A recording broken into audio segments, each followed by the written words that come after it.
खम्मा खणी दोस्तों, स्वागत है आपका श्री श्याम क्लासेस की एक और नई वीडियो में। आज हम बोर मॉडल का पार्ट 2 करेंगे। यानी बोर मॉडल को मैंने 2 पार्ट है जैसे कि मैंने बताया था। बोर मॉडल की मैंने पूरा मॉडल करवा दिया, बट डेरिवेशन जो थी वो अपनी रह गई थी, ठीक है? यानी डेरिवेशन अपन ने नहीं करवाई थी, तो आज हम डेरिवेशन करेंगे। जैसा कि मैंने बोला था कि बोर मॉडल है वो रदरफोर्ड मॉडल और जो आधुनिक क्वांटम सिद्धांत है, ठीक है? इन दोनों से मिलकर बना हुआ था, ठीक है? अब इन दोनों के बारे में मैंने पिछली कक्षा में बता दिया था, तो इन दोनों से मिलकर बना हुआ है जो बोर का मॉडल है वो, ठीक है। अब देखते हैं वो कैसे बना हुआ है। तो रदरफोर्ड बोल रहा है कि मैंने एनर्जी दे दी, एनर्जी निकालने का सूत्र मैंने दे दिया। रदरफोर्ड के जो मॉडल था उसमें उसने एनर्जी निकाल ली थी। एनर्जी का सूत्र क्या था? E square upon 8 pi epsilon not R minus का यही था। 12.4 की समीकरण यही तो है।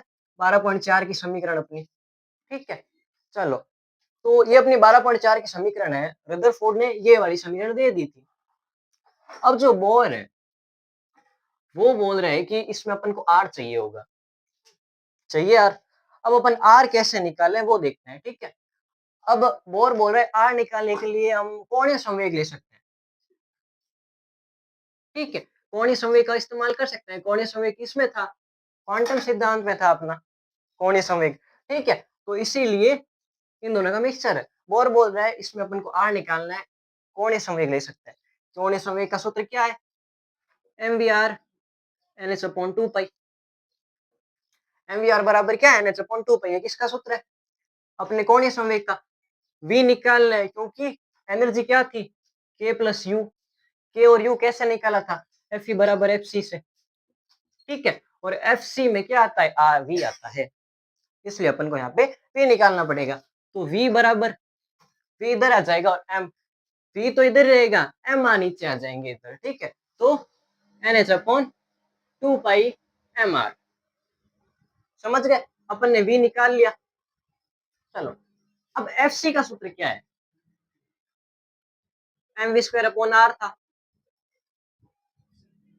v का मान अपने पास यहाँ पे आ गया कोणीय संवेग से, मान सीधा रख दो, ठीक है। क्या आएगा? Fc बराबर m बटा r, n का स्क्वायर, h का स्क्वायर, 2 पाई का 4 पाई। 4 पाई क्यों आया? क्योंकि 2 का स्क्वायर 4 होता है, ठीक है। और m का स्क्वायर r स्क्वायर। समझ गए ये कैसा है? चलो आगे बढ़ते हैं।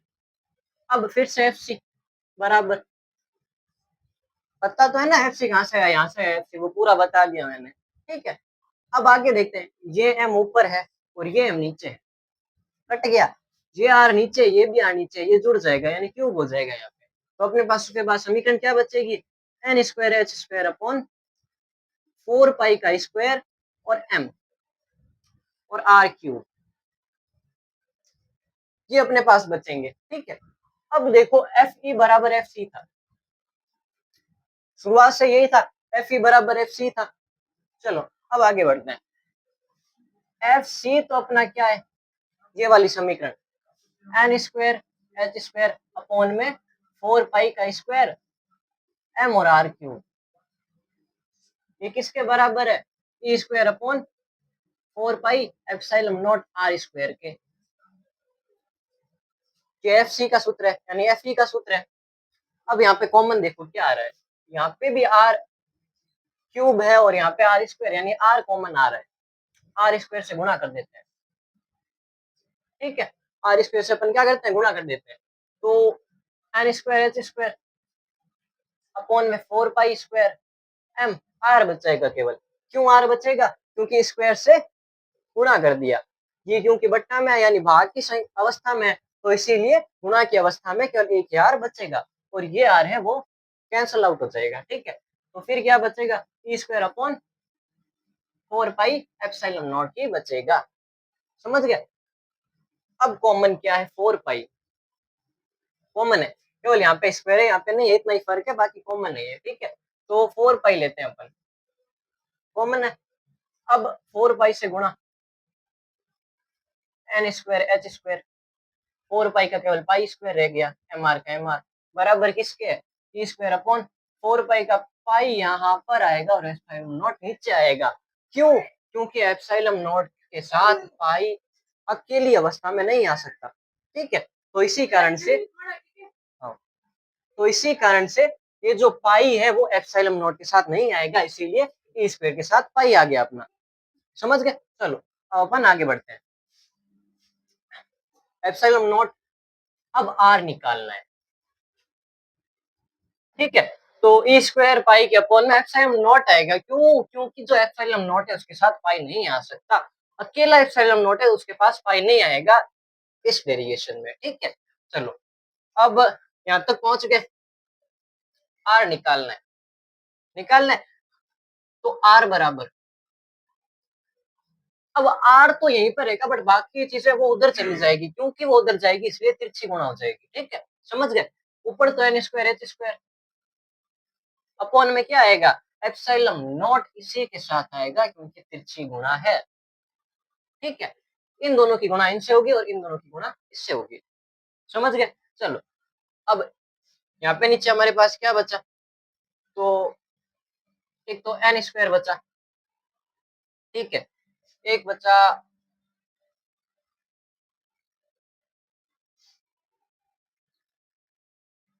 तो N square H square epsilon not आ गया। अब बचा क्या कि हमारे पास एक तो हमारे पास पाई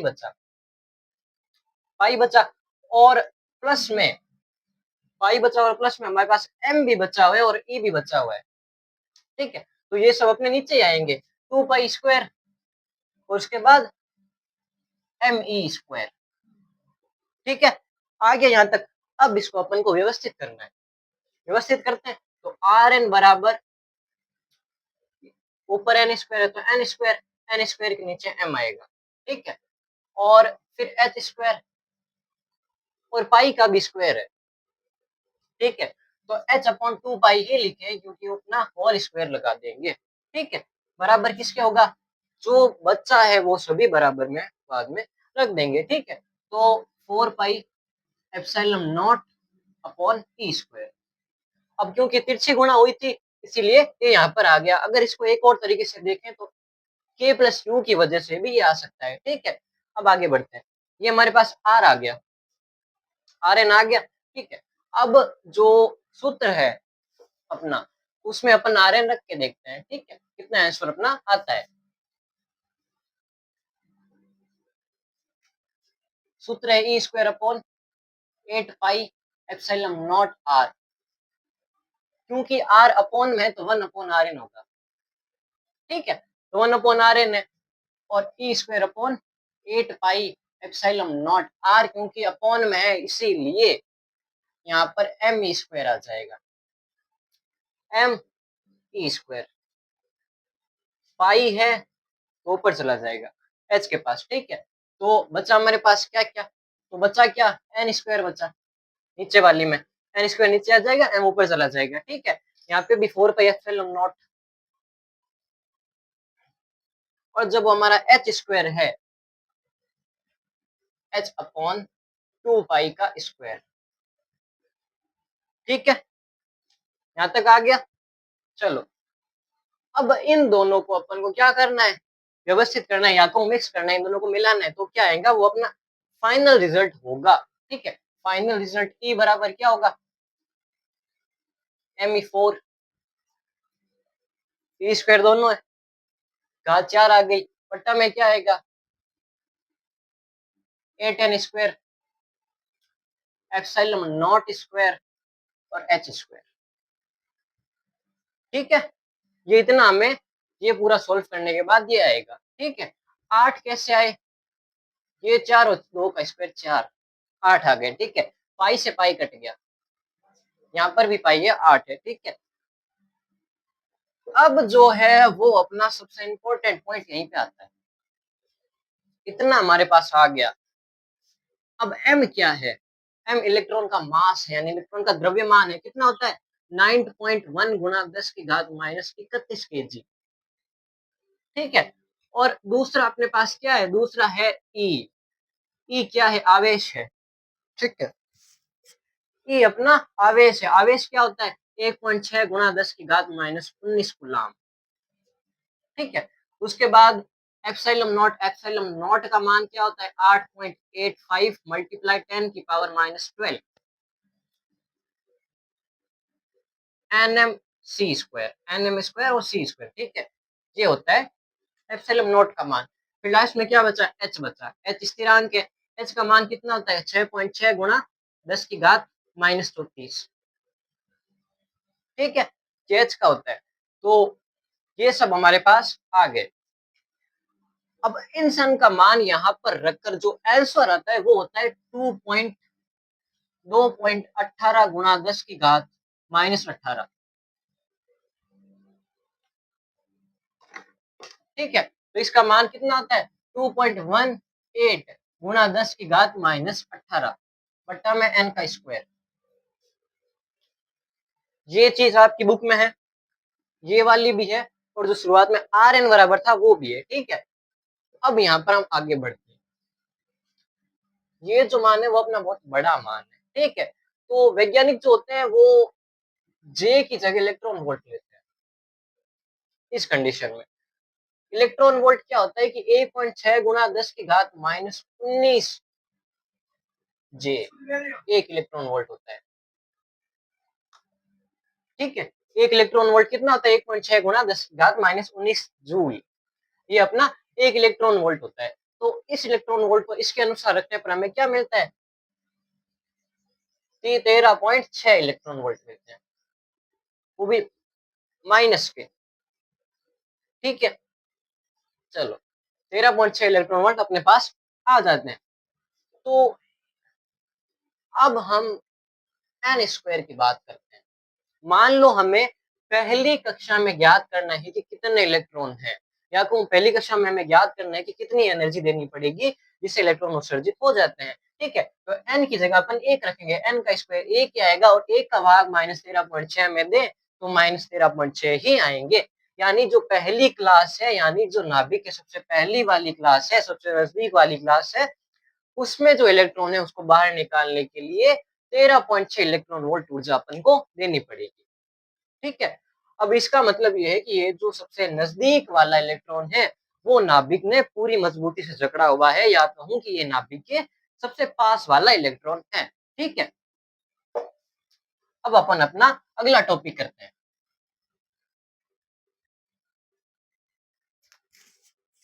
अगला टॉपिक अपना है ऊर्जा स्तर। क्या होता है ऊर्जा स्तर, एनर्जी लेवल, यानी कि जो पहली कक्षा, दूसरी कक्षा, तीसरी कक्षा, अब इलेक्ट्रॉन मान लो इस कक्षा में, पहला अपन देख लेते हैं ऊर्जा स्तर होता है क्या है। ऊर्जा स्तर का मतलब पहली कक्षा है उससे दूसरी कक्षा में जो एनर्जी होगी उसमें थोड़ी कम देनी पड़ेगी, क्योंकि हमको पता है कि जो नाभिक है उसके पास जो सबसे पास वाला इलेक्ट्रॉन है उसे निकालने के लिए हमको सर्वाधिक ऊर्जा देनी पड़ेगी, उसके जो पास वाली कक्षा है उसे थोड़ी कम ऊर्जा देनी पड़ेगी। यही ऊर्जा लेवल यानी एनर्जी लेवल है, ऊर्जा स्तर इसी को कहते हैं, ठीक है। अब ये ऊर्जा स्तर दो प्रकार का होता है, एक क्या होता है न्यूनतम, एक होता है अधिकतम, ठीक है। एक न्यूनतम और एक अधिकतम दो प्रकार के होते हैं, समझ गए। न्यूनतम का मतलब होता है कि पहली जो कक्षा है अपनी, जो नाभिक के सबसे पास वाली कक्षा है, यानी कि जिसमें 13.6 इलेक्ट्रॉन वोल्ट चाहिए होगा, वही कक्षा है जो न्यूनतम ऊर्जा स्तर की होती है, इकलौती कक्षा है। फिर अधिकतम में कौन सी आती है, दूसरी क्लास, तीसरी और चौथी, ये दो तीन क्लास, यानी इसके बाद जो भी क्लास बचती है वो सभी अधिकतम में आते हैं। दूसरी और तीसरी का कितना होता है 3.4 और 1.51, ठीक है। इतनी इलेक्ट्रॉन वोल्ट ऊर्जा इनकी होती है। न्यूनतम और अधिकतम समझ में आ गया। इसका मतलब यह है कि ये जो पहली और दूसरी और तीसरी कक्षा है, पहली कक्षा से हमें इलेक्ट्रॉन निकालना है तो 13.6 इलेक्ट्रॉन वोल्ट एनर्जी चाहिए होगी, दूसरी क्लास से निकालना है तो 3.4 इलेक्ट्रॉन वोल्ट, तीसरी क्लास से निकालना है तो 1.51 इलेक्ट्रॉन वोल्ट एनर्जी हमें चाहिए होगी, ठीक है।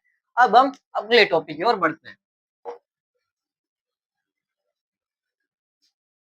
ऊर्जा स्तर का अपना अगला टॉपिक क्या है, तो वो है अपना ऊर्जा स्तर में दो और इम्पोर्टेंट टॉपिक है, एक है अवशोषण,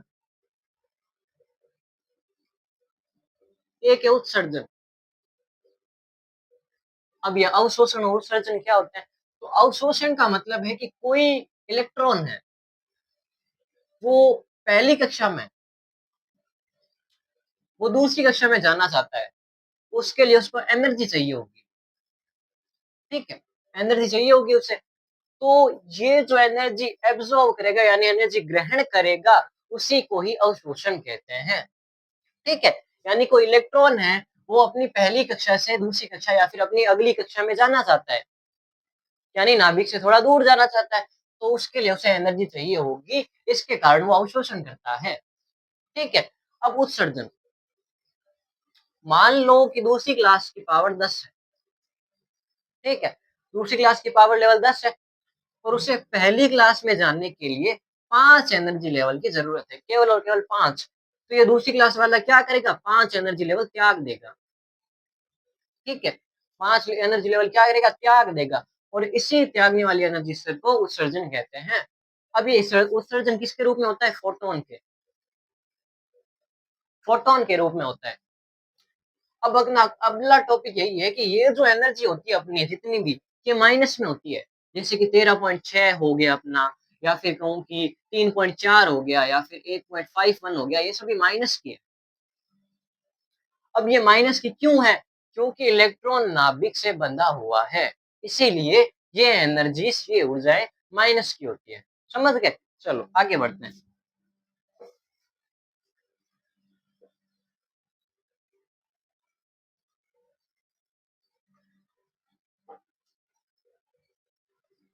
ठीक है, लो अब अपना सूत्र आता है। सूत्र, उत्सर्जन वाला अपना सूत्र आता है, वो क्या होता है? आई कैप बराबर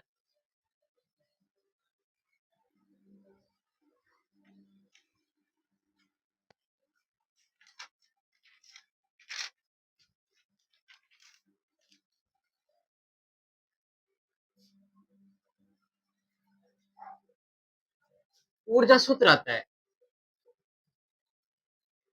वो क्या होता है? एच आई कैप 1/2 बराबर किसके है? एनर्जी एन आई माइनस एनर्जी एन एफ के। इसका मतलब क्या होता है कि ये जो एनर्जी होती है, ये क्या है? ये उत्सर्जन ऊर्जा है, ठीक है? उत्सर्जन ऊर्जा किसके बराबर होती है? इसी के, यानी ई एन आई माइनस ई एन एफ के। समझ गए?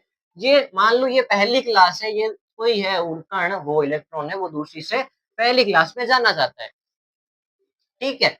तो यहाँ पे इसके पास 10 एनर्जी है और यहाँ पर आने के लिए इसे 5 एनर्जी चाहिए।